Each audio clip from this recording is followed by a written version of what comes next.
দেব যখন আক্রমণ করে, যিনি তৃণমূলকে আক্রমণ করেন, মমতা বন্দ্যোপাধ্যায়কে আক্রমণ করেন, অভিষেক বন্দ্যোপাধ্যায়কে আক্রমণ করেন, মিঠুন চক্রবর্তী, দেব যখন তাকে বাবার মতো কিডনি দিতে পারি গার্জেন, তখন কুইজ মাস্টার জেগে ওঠেন না, বা কুইজ মাস্টারের পেছনের পরিচালকরা জেগে ওঠেন না। ফলে আমি নিজেই যেখানে আমার টুইটার হ্যান্ডেলে মুখপাত্র বা সাধারণ সম্পাদক ব্যবহার করছিলাম না, অনেক আগে সরিয়ে নিয়ে, তো ফলে তারপরে কে কি প্রেস রিলিজ দিল সে আমি কি করব বলুন।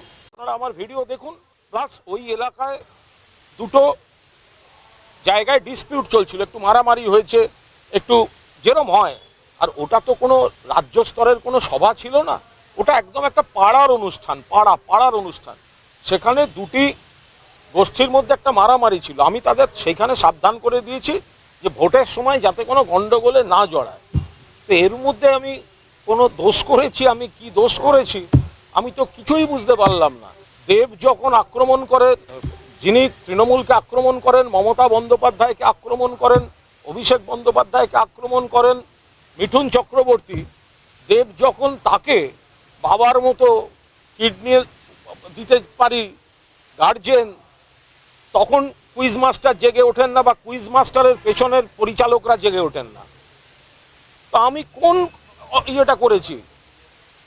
সারা বাংলার তৃণমূল কংগ্রেস কর্মীরা সাক্ষী যে আমি সারা বাংলায় যেখানে দল দায়িত্ব দিচ্ছে, বিজেপি, সিপিএম, কংগ্রেস, আমার থেকে বোধহয় আক্রমণাত্মক এবং কটু কথা আর কে কে বলেন সে আপনারাই বলতে পারবেন। আমাকে অগ্নি পরীক্ষা দিতে হবে? আজকে কি তৃণমূল কংগ্রেসের যারা লড়াকু কর্মী তাদেরকে কি রোজ অগ্নি পরীক্ষা দিতে হবে? যে আজকে আমি অমুক জায়গায় অমুকের সঙ্গে দেখা হয়ে গেলে আমার রাজনৈতিক পরিচয় নিয়ে প্রশ্ন উঠে যাবে? এসব কি কথাবার্তা? এ হয় নাকি কখনো? কিন্তু আমি তৃণমূল কংগ্রেসের কর্মী, আমি তৃণমূল কংগ্রেসের সৈনিক, আমি সেভাবেই নিজেকে দেখে এসেছি, আমি দেখব।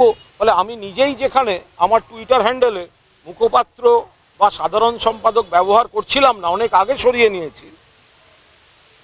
তো ফলে তারপরে কে কি প্রেস রিলিজ দিল সে আমি কি করব বলুন।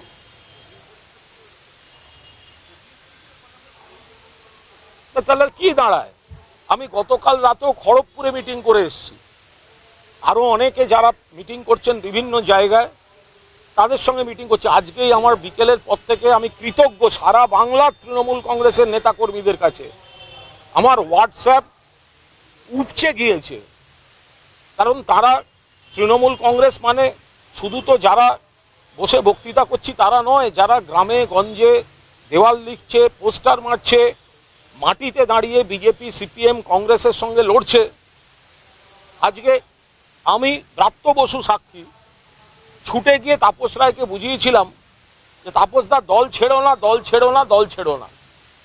সেটা মিথ্যা হয়ে যাবে। একদিন একটা রক্তদান শিবিরে দেখা হয়েছে বলে আমি তো বলছি, তাপসদা ভালো নেতা বলেই তো তাকে বোঝাতে গেছিলাম, কিন্তু একটা অন্য দলে চলে গিয়েছেন। এটা রাজনৈতিক লড়াই। আমাদের দলের প্রার্থী সুদীপ বন্দ্যোপাধ্যায়, আমি সেখানে দাঁড়িয়ে আমি তো সেটাও বলেছি, আমাদের দলের প্রার্থীর নাম মমতা বন্দ্যোপাধ্যায়ের, প্রার্থীর নাম অভিষেকের, প্রার্থীর নাম সুদীপ বন্দ্যোপাধ্যায়। এর থেকে বেশি আমি কি করব? আমি ওখানে কি গোঁতাগুতি করবো না?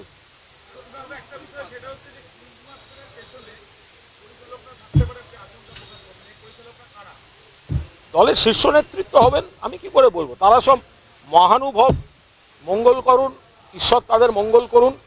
আমি আমি আমি তৃণমূল কংগ্রেসের, আমি তৃণমূল কংগ্রেসে ছিলাম, তৃণমূল কংগ্রেসে আছি এবং তৃণমূল কংগ্রেসেই থেকে যাওয়ার চেষ্টা করব। আমি কাজ যেন একটা সই দেখলাম, আমি সেই জন্য কুইজ মাস্টার বলেছি। আমি প্রেস রিলিজটা আমাকে একজন পাঠালো, দেখুন আমাকে তো কেউ পাঠায়নি, আমায় কেউ ফোনেও বলেনি। এ তো সেই সব অদ্ভুত ব্যাপার। 2013 সালেও শুনেছিলাম আমাকে কে কি চিঠি পাঠিয়েছে, আজও এলো না। তো সেরকম একটা চিঠি ঘুরছে, আমি ধরে নিচ্ছি সত্যি। তো সেখানে একজনের সই আছে, আমার তো ভালো লাগতো, এদের সঙ্গে তো বন্ধুর মতো সম্পর্ক। একটা ফোন করেও বলতে পারতো, কুণাল তুমি যেগুলো ছাড়তে চেয়েছিলে আমরা তোমাকে অব্যাহতি দিচ্ছি, ইউ আর ইয়ারবাই রিলিজড। রিমুভ তো যায় না, আমি তো কোনো দল বিরোধী কাজ করিনি। আমাকে যখন দল শোকজ করেছিল আজ বলছি আমি সঙ্গে সঙ্গে উত্তর দিয়েছি। আপনারা একজনও বলতে পারবেন কুণাল ঘোষ সেই চিঠির কপি মিডিয়াকে খাইয়ে দিয়েছে?